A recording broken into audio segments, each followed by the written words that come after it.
کہ حج معصوم کی نگاہ میں ایک مستقل کتابیں لکھی گئی ہیں، اور خود امام حسن علیہ السلام 25 حج وہ بھی پیادہ، کچھ میں زیادہ تر جو ہے کہ پیادہ کیا ہے انہوں نے، جبکہ مدینے سے اور مکے کی مسافت شاید 450 کلومیٹر ہے، 450 کلومیٹر ہے۔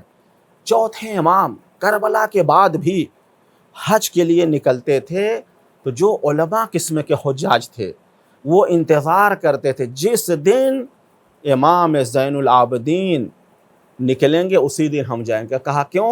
کہا عجیب لذت محسوس ہوتی ہے جب امام لبیک اللہم لبیک کہتے ہیں، ایسا لگتا ہے کائنات کی ہر شے جو ہے لبیک اللہم لبیک کہہ رہی ہے۔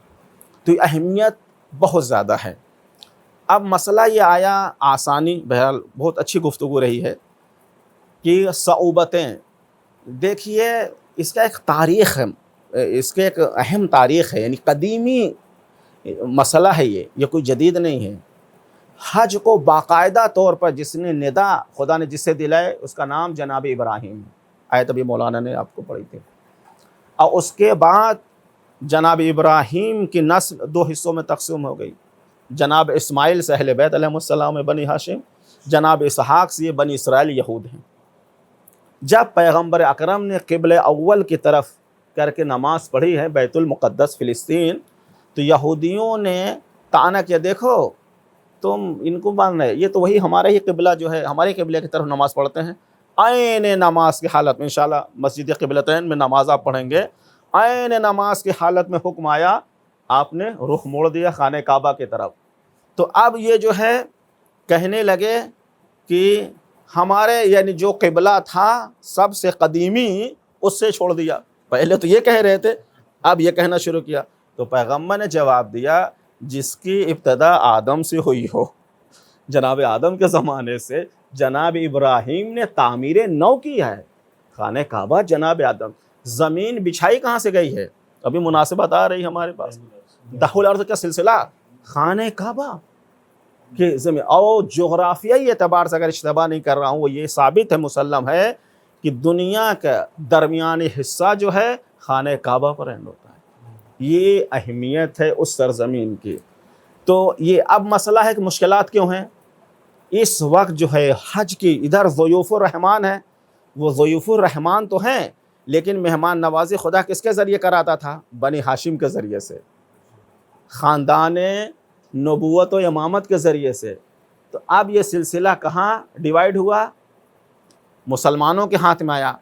حج کی جو پالیسی بناتے ہیں، منصوبہ بندی کرتے ہیں، وہ یہودی کرتے ہیں، تو وہ اس میں مشکلات پیدا کریں گے، آسانیاں پیدا کریں گے، چاہے وہ مہنگائی کے اعتبار سے ہو، راستے کے اعتبار سے ہو، لیکن کبھی بھی ہمیں تشیع کا دوسرا نام ہے مشکلات سے ٹکرانا، نہ کہ مشکلات سے گھبرانا۔ سبحان اللہ۔ ہمیں ٹکرانا ہے حکمت کے ساتھ، تدبر کے ساتھ۔ ہمیں کبھی بھی ائمہ علیہ السلام اہتمام کے ساتھ بڑے جو ہے اپنے اصحاب کے ساتھ حج پر جاتے تھے، آج غیبت امام میں مراج کرام کا جسے بعثہ کہتے ہیں پورا ڈیلیگیشن جاتا ہے، تاکہ حجاج اکرام کے رہنمائی کے لیے کیوں جاتا ہے؟ اسی سیرت پر عمل ہے جسے ائمہ معصومین علیہ السلام نے کہا ہے۔ اور آپ سے بھی گفتگو ہو رہی تھی مولانا منتظر صاحب قبلہ سے، واقعاً یہ قابل افسوس بات ہے کہ ماہ مبارک کی دعاؤں میں جس عبادت کا کثرت سے جو ہے ذکر کیا گیا ہے حج کا، اور ہم فراموش کیے ہوئے ہیں، کم ہم اہمیت جو ہے اس کی جو ہے مومنین کی نگاہ میں کم کیے ہوئے ہیں۔ تو ماہ شعبان میں کم سے کم، چاہے آپ کے تعاون سے بہرحال حقیر جس لائق ہے، اور آپ لوگوں سے بھی یہی التماس ہے کہ ایک کانفرنس ہونی چاہیے جو ماہ مبارک بندگی کا مہینہ ہے اور حج کی تیاری کا مہینہ ہے، اس عنوان سے کم بیدار کیا جائے۔ اور اسی سلسلے کی کڑی جلدی بہرحال مناسک حج آپ کے سے جو وعدہ ہوا تھا وہ تیار کی گئی، تاکہ کم سے کم ایک آسانیاں پیدا ہوں۔ تو یہودی پالیسی جو ہے اسے مشکلات میں ڈالے گی۔ تو آپ نے دیکھا کہ اگر یہ حج کا نظام اہل بیت کے چاہنے والوں کے جس دن ہاتھ میں آئے گا تو آپ کو 40 کا منظر مکے میں نظر آئے گا۔ یہ سمیٹ کے میں نے گفتگو کی ہے۔ اللہم صلی اللہ اور آخری مرحلے میں گفتگو، حج کا تعلق آپ سے زیادہ کسی کو کا نہیں ہے، بہت ہی اہم جو اعلان ولایت و امامت ہے وہ حج کے بعد ہے۔ غدیر کا اعلان کسی اور موقع پر نہیں ہوا ہے، غدیر کا اعلان کہ یہ یوں ہی خطابی نقطہ میں خطابت نہیں کر رہا ہوں، وَلَسْتُ خَطِيبًا، خطیب بھی نہیں ہوں، خطبہ اکرام بیٹھے ہوئے بہرحال، تو یہ واقعاً حقیقت ہے۔ اس خاص موقع پر کربلا سے پہلے جو کانفرنس امام حسین نے منعقد کی ہے حج کے موقع پر کربلا میں کی ہے، تمام اصحاب رسول جو بچے تھے جمع کیا، کیا تم نے نہیں سنا ہے میرے اور میرے بھائی کی فضیلت میں رسول نے یہ حدیث فرمائی ہے، میرے والد کے سلسلے میں یہ حدیث فرمائی ہے، اگر تمہیں دین کو لینا ہے تو ہم تک آنا پڑے گا، ہم دین کے وارث ہیں۔ وہاں پر اعلان کیا، اس وقت جو ہے ایک ظالم فاجر فاسق جو ہے مسلمانوں سے کھیل رہا ہے، قانون اسلام کی دھجیاں اڑا رہا ہے، تم خاموش بیٹھے ہو۔ اور کربلا کا باقاعدہ سفر کہاں سے شروع ہوا؟ 8 ذی الحج سے۔ امام نے حج کے احرام کو، آپ بتائیے جس نے خانہ کعبہ کو پروان چڑھایا ہو، حج کی عبادت کو جو ہے پروان چڑھایا ہو، اس کا نواسا امام حسین حج کو چھوڑ کر جا رہے ہیں۔ یہ شہادت سے کم مصیبت نہیں تھی امام حسین کے لیے۔ یہ آپ ہلکے میں نہیں ہے کہ حج کے احرام کو عمرے میں تبدیل کر کے نواز رسول جو ہے وہاں سے جا رہا ہے۔ یہ آپ دیکھ رہے ہیں ولایت کا، اور آخری امام کا ظہور بھی ہوگا جو خانہ کعبہ سے۔ اور اگر ہر سال ہمارے امام جو ہیں تو وہاں امام کو تلاش کیجیے، یعنی برکت امام کو تلاش کیجیے، وہاں پر دیکھیے۔ تو اس کو بہرحال یہ آسانی اسی وقت ہوگی جب نظام حج اہل بیت اور اہل بیت کے چاہنے والوں کے ہاتھ میں آئے گا۔ اور ہمیں واقعاً بیداری پر کام کرنے کی ضرورت ہے۔ یہ بہت اہم عبادت ہے کہ جس میں ہمیں ہر طرح سے تیار رہنا ہے، اور تقرب الہی کا بہترین ذریعہ حج ہے۔ بہترین ذریعہ، انسان نکھرتا ہے، اسے معلوم ہوتا ہے کہ ہم کہاں۔ یقین مانیے مراجع کرام تو بار بار ہمارے جو ہے رہنمائی کرتے اس مسئلے پر۔ اگر آج غیبت امام میں مراجع کے ہاتھ میں نظام ہو تو جو وہاں اعلان ہوتا مسلمانوں کے لیے، اس اعلان سے دشمن جو ہے دہلتا، اور کتنی دشمنوں کی سازشیں ناکام ہو جاتی ہیں۔ لیکن ہمیں فرقوں میں تقسیم کر دیا ہے۔ دیکھو کسی کے پاس مفاتیح تو نہیں ہے، زیارت نامہ تو نہیں ہے، اور حج زیارت میں مولانا کچھی کو تفریق مقابلہ نہیں کرنا چاہیے۔ آپ ہماری روایات کی کتاب اٹھا کے دیکھیے، وسائل الشیعہ سے لے کر کافی سے لے کر جہاں حج کا تذکرہ ہے وہیں کتاب مزار بھی ہے۔ رسول کی حدیث ہے، جو حج کرے میری زیارت نہ کرے قد جفانی، اس نے بس جفا کیا ہے۔ تو حج و زیارت کا بڑا گہرا ربط ہے، لیکن ایک واجب ہے، فریضہ الہی ہے۔ اور اس حدیث میں جو حج کے واجب پر دلیل ہے، فقہ میں دلیل دی جاتی ہے، وَلِلَّهِ عَلَى النَّاسِ حِجُّ الْبَيْتِ، یہاں پر ہے کیا؟ یہ واجب ہونے کے دلیل، ناس ہے لوگ پر۔ اور یہ سلسلہ بت پرستی کے زمانے میں نہیں ختم ہوا تو تشیع کے زمانے میں کیسے ختم ہو سکتا ہے؟ جب بت پرستی تھی تب بھی حج کا سلسلہ جاری تھا۔ تو جب عاشقانے یعنی آل رسول موجود ہوں، حسینی عزادار موجود ہوں، بہر ہماری قوم میں مشکل ہے، نہ پیسے کی کمی جیسا آپ نے بجا فرمایا، لیکن اس کی اہمیت پر بات بہت کم ہوتی ہے۔ تو ہمیں کوشش کرنا چاہیے اس کی اہمیت پر۔ اور حاجیوں کے لیے یہ آپ اسے بہت مشکل نہ سمجھے کہ بہت مشکل ہم نہیں کر سکتے، ایسی بات نہیں ہے۔ 2-3 چیزوں کا خیال ضروری ہے، جن چیزوں سے بچنا ہے احرام کی حالت میں، طواف نساء مس نہ ہونے پائے، اور جو 7 شوط ہیں طواف ہیں 7 مرتبہ، کہاں سے شروع کرنا ہے، نماز جو 2 رکعت پڑھنی ہے مقام ابراہیم کے پیچھے پڑھنی ہے۔ اور وہاں ایک مسئلہ آتا ہے عورت مرد کا ایک ساتھ نہیں ہو سکتا، لیکن اگر ازدحام اتنا زیادہ ہے تو وہاں بہت جتنی رعایت ہو نماز پڑھ سکتے ہیں۔ وَإِلَّا خاتون اور مرد چاہے محرم ہو یا نامحرم ایک ساتھ کھڑے ہو کر نماز نہیں پڑھ سکتے۔ اور بہرحال مولانا سے انشاءاللہ رابطہ رہے گا، جس لائق ہم لوگ ہیں آمادہ رہیں گے۔ باقی 1-2 لوگ بہت تجربے کار اردو زبان کے وہاں آتے ہیں، ان کا نمبر بھی آپ کی خدمت میں پیش کر دیا جائے گا، ہوگا بھی، تاکہ جو ہے مومنین کے مسائل آسانی سے حل ہوں۔ الہ بحق زہرا و ابیہا و بالہا و بنیہا، پالنے والے جتنے حجاج اکرام سچی نیت اخلاص کے ساتھ اس عظیم عبادت کو انجام دینے کے لیے جا رہے ہیں، ان کی جان و مال عزت آبرو کی حفاظت فرما۔ پالنے والے ہمارے قوم کے درمیان جو ہے اس عبادت کی اہمیت کو اجاگر فرما، تاکہ ہمارے نوجوان مومنین عزادار جو ہیں اس کی طرف متوجہ ہوں۔ اور یہاں پر بہرحال بعض شخصیات جن کا سیاست سے تعلق ہے، بعض جو ہیں میڈیا سے تعلق ہے، ان سے بھی ہماری التجا ہے، جو سرکاری کوٹا ہے جس طرح ہر ملک میں ہوتا ہے، ایک اس شیعہ سنی ایک سلسلہ الگ ہوتا ہے، باقاعدہ طور پر اس کو منظم کیا جاتا ہے تاکہ ہمیں کوٹا ملے، 4-6 ہمارے مبلغین ہوں، ان کے زیر نگرانی جو ہے یہ فریضہ انجام پذیر ہو۔ گورنمنٹ تک آواز پہنچانا چاہیے کہ بھائی اس میں ہم اپنا خرچ کر رہے ہیں، آپ اتنے کم سے کم، چونکہ ہم ناگرک ہیں اس ملک کے، ہم جو ہے ہمارا وطن ہے، یہ وطن عزیز کے رہنے والے ہیں، اتنی سہولت ہو کہ ہم جو ہے اپنے فریضے کو، چونکہ مسائل مختلف ہیں، مسائل جو ہے مشترک نہیں ہیں، کچھ ایسی سہولت ہوں، کچھ ایسے ذمہ داران ہوں جس کو اپنے ہاتھ میں برائے کمائی نہیں برائے خدمت کے لیں، تاکہ یہ فریضہ جو ہے آسانی کے ساتھ مومنین ادا کر سکیں۔ علماء حقہ کا سایہ پالنے والے ہمارے سروں پر برقرار رکھ، پرچم اسلام کو سر بلندی عطا فرما، پرچم کفر نفاق کو سر نگو فرما، اور ظالمین خصوصاً جو یہودی پالیسی کو آگے بڑھانے میں مصروف ہیں، ظلم و بربریت کے نظام کو قائم و دائم کیے ہوئے، خدا ان کا خاتمہ فرما، انہیں نصف نابود فرما، یوسف زہرا کے ظہور میں تعجیل فرما، ہم سب کو امام کے آوان و انصار میں سے شمار فرما۔ والسلام علیکم ورحمۃ اللہ وبرکاتہ۔